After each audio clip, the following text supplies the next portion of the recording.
இந்த சேனலை சப்ஸ்கிரைப் பண்ணலனா சப்ஸ்கிரைப் பண்ணிக்கோங்க. பக்கத்தில் இருக்க பெல் பட்டனையும் கிளிக் பண்ணிக்கோங்க. Welcome to பிஹைனம்ஸ். டுடே நம்ம என்ன பார்க்க போகிறோன்னா காடை வறுவல் எப்படி செய்கிறதுன்னு பார்க்கலாம். அதுக்கு நான் முதல்ல 3 தக்காளியை மிக்ஸி ஜாரில் போடுறேன். 250 ml தயிர் ஆட் பண்ணிக்கிறேன். 3 டேபிள் ஸ்பூன் சீரகம். இதை நல்லா கிரைண்ட் பண்ணிக்கோங்க.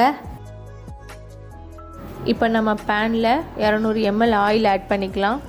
3 வெங்காயம் நீல வாக்கில் கட் பண்ணி அதில் மிக்ஸ் பண்ணிக்கோங்க. 1 தக்காளி,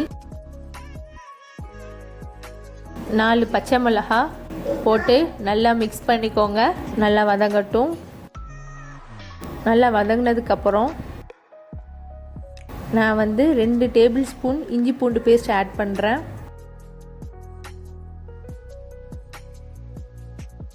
இஞ்சி பூண்டு வாசனை போகிற வரைக்கும் நல்லா மிக்ஸ் பண்ணிக்கோங்க.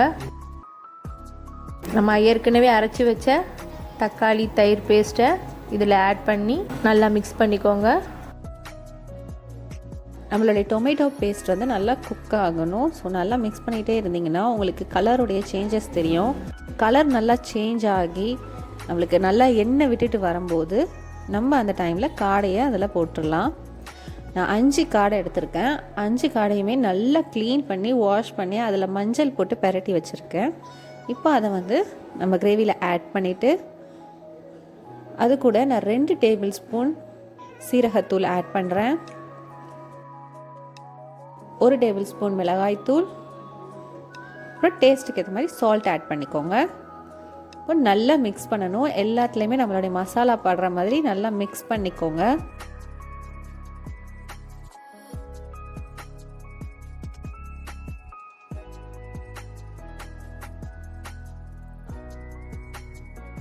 நல்லா மிக்ஸ் பண்ணதுக்கப்புறமா அதில் நான் இப்போது 2 டேபிள் ஸ்பூன் பெப்பர் ஆட் பண்ணிக்கிறேன்.